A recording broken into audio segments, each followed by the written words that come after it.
जी और आज आपको बता दें कि हम एक मारूफ शायर का यौम पैदाइश मना रहे हैं और उनका नाम है हिमायत अली साहब।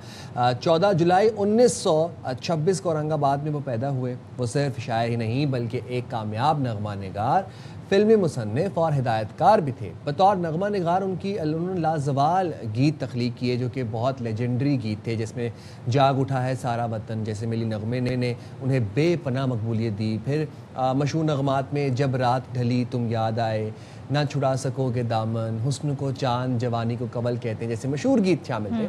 और उन्होंने कई कामयाब फिल्मों के नगमे भी लिखे और जिनमें हम देख रहे हैं कि लोरी, दामन, आंचल, मेरे महबूब, नायला और दर्द दिल शामिल हैं। तो पहला शेरी मजमुआ आग में फूल को सदारती अवार्ड से भी नवाजा गया और दीगर जो उनके शायरी के मजमूए हैं उसमें मिट्टी का कर्ज है, साथ ही तिश्नगी का सफ़र और हर्फ हर्फ रोशनी ये शामिल है। 15 जुलाई 2019 को कनाडा में उनका इंतकाल हुआ।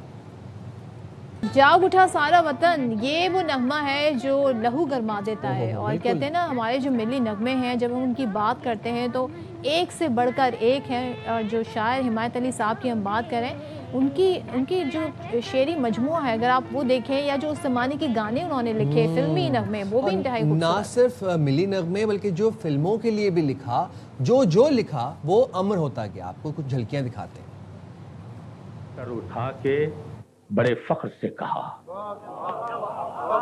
ये औज बेफराज है। आवारा बादलों, कोपल ने सर उठा के बड़े फख्र से कहा, पांव जमी में गाड़ के सुए फलक चलो। एक दर्द था कि जिसका शहीद अंग अंग था, एक आग थी कि राख में पोशीदा थी कहीं, एक आग थी कि राख में पोशीदा थी कहीं, एक जिस्म था कि रूह से मसरूफ जंग था, एक जिस्म था कि रूह से मसरूफ जंग था। मैंने कहा कि यार तुझे क्या हुआ है ये, मैंने कहा कि यार तुझे क्या हुआ है ये। उसने कहा कि उम्र रवां की अता है ये। क्या बात है, लेजेंडरी मैन। और जो लिखा वो अमर हुआ।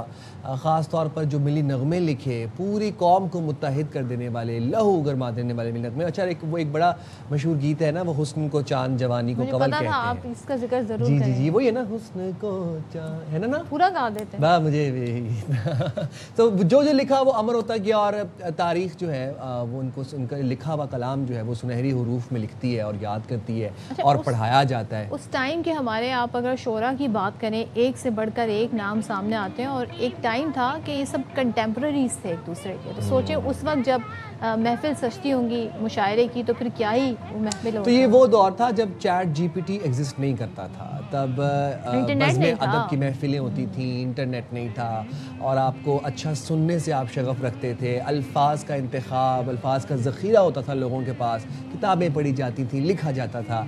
अब खैर से जब से चैट जीपीटी आया तो चीज़ें बहुत चेंज हो गई हैं। हम अपने इमोशंस के साथ शेयर कर रहे हैं। जब से जेन ज़ी आए तो लैंग्वेज भी बहुत चेंज हो गई है। अब बहुत सारे ऐसे वर्ड्स हैं जो हमें समझ ही